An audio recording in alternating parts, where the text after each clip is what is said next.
जय हिंद दोस्तों ओबीसी नॉन क्रीमी लेयर के रूल से रिलेटेड मैंने कुछ वीडियोस आपके लिए बनाए थे।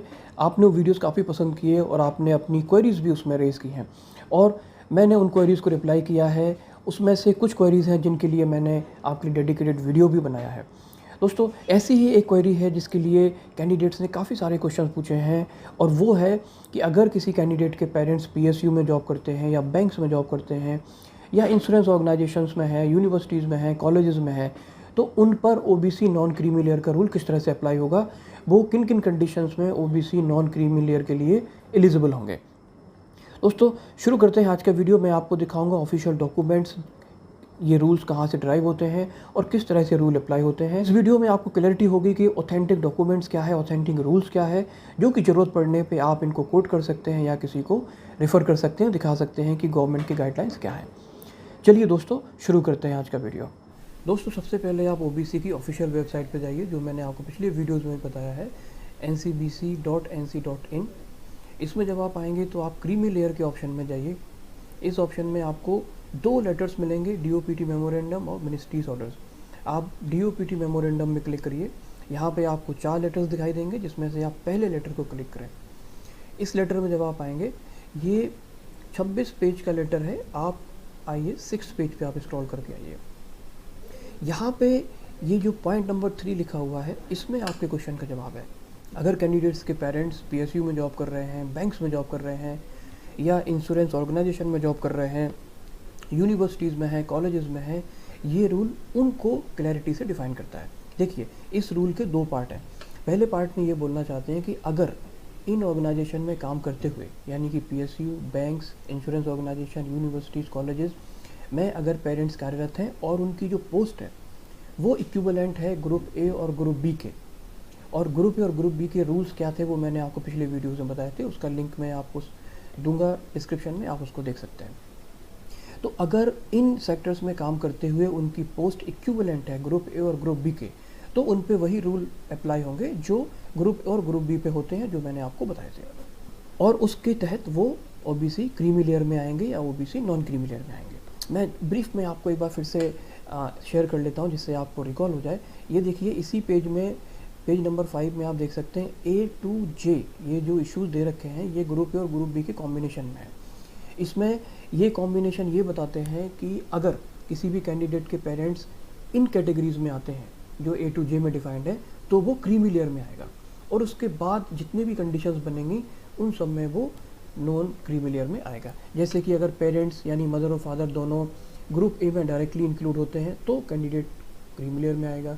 अगर पेरेंट्स में से कोई एक भी क्लास 1 में डायरेक्टली रिक्रूट होता है तो भी क्रीमी लेयर में आएगा।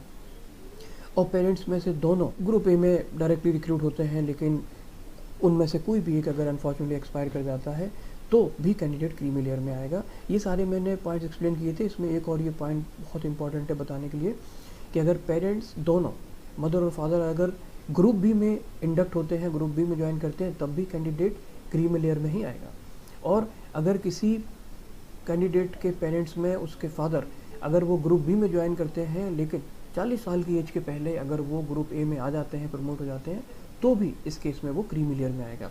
तो ये जो सारे रूल मैंने डिटेल में डिस्कस किए थे पिछली वीडियो में, उसी को आप देख सकते हैं कि अगर इन डिफरेंट सेक्टर्स में काम करते हुए कैंडिडेट के पेरेंट्स अगर उन कंडीशंस के इक्विवेलेंट हो जाते हैं जो मैंने अभी डिस्कस की है, तो कैंडिडेट ओबीसी क्रीमी लेयर में आएगा, उसको नॉन क्रीमी लेयर का फ़ायदा नहीं मिलेगा।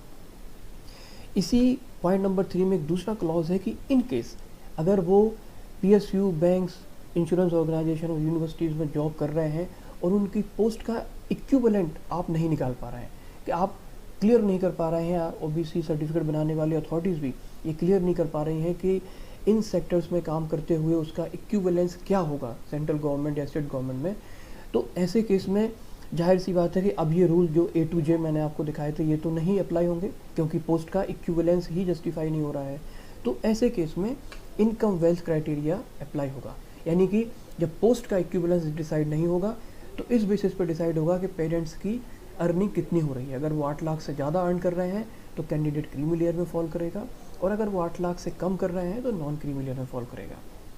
फ्रेंड्स, मैं एक बार फिर से रिपीट करता हूँ कि अगर PSU, banks, insurance organisation, universities, colleges में अगर किसी कैंडिडेट के पेरेंट्स कार्यरत हैं और उनकी जो पोस्ट है वो इक्विवेलेंट है ग्रुप ए या ग्रुप बी के, सेंट्रल गवर्नमेंट और स्टेट गवर्नमेंट के, तो इन कैंडिडेट से वही रूल अप्लाई होंगे जो ए टू जे में एक्सप्लेन किए गए हैं।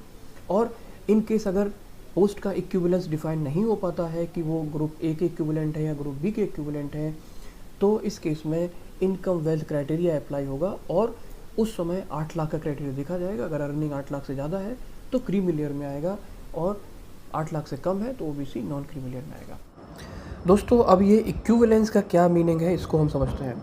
जब पीएसयू की बात होती है तो पीएसयू में जो भी मैनेजर या उसके ऊपर पद पे कार्यरत होता है वो ग्रुप ए के इक्विवेलेंट माना जाता है।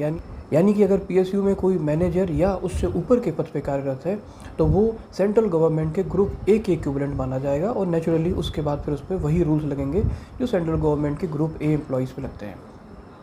यूनिवर्सिटीज़ में जो लेक्चरर्स होते हैं वो पे मैट्रिक्स में 10th पोजीशन पे आते हैं, यानी उनका लेवल 10 होता है, वो भी ग्रुप ए के इक्विवेलेंट होते हैं और उन पे भी वही रूल लगेंगे।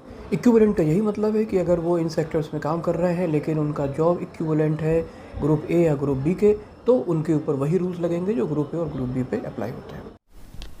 दोस्तों, मैं उम्मीद करता हूँ कि आपको ये वीडियो यूज़फुल लगा होगा और आपके क्वेरी का आपको सही रिप्लाई भी मिला होगा।